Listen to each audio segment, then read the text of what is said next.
Guys, magluto tayo ng nilagang baka sa kahoy, no, dahil sobrang mahal ng gas. Yun, no, kumukulo-kulo na.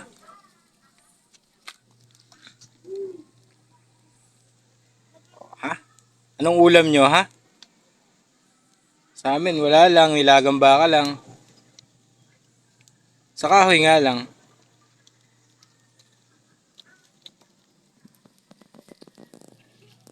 Diba?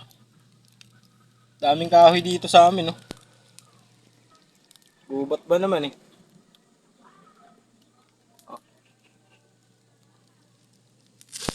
Yun. Apo na.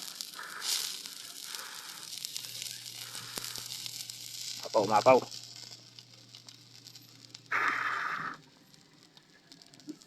Ano? Diba? Dami naming kahoy, oh. Yan pa, oh.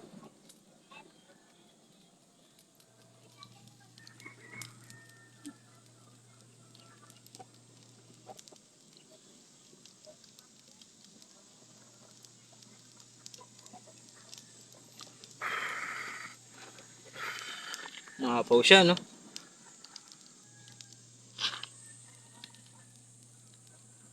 Dito na tayo sa labas magluluto hanggat sobrang mahal ng gas, no?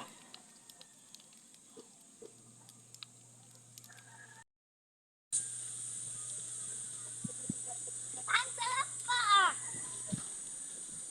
Ate, tingnan mo, ang sarap yan oh, niluluto ni Papa. Alam mo ano to? Nilagang baka to.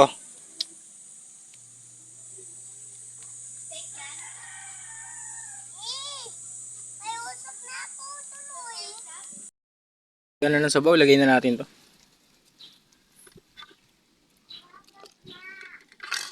Yun. Siyempre.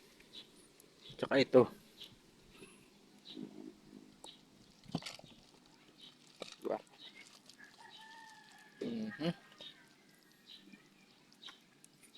Ito pa.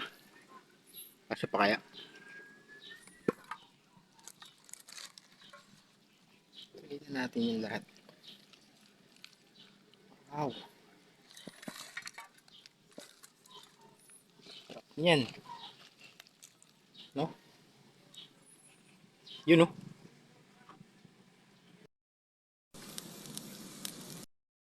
So ayos na po ang ating nilagang baka.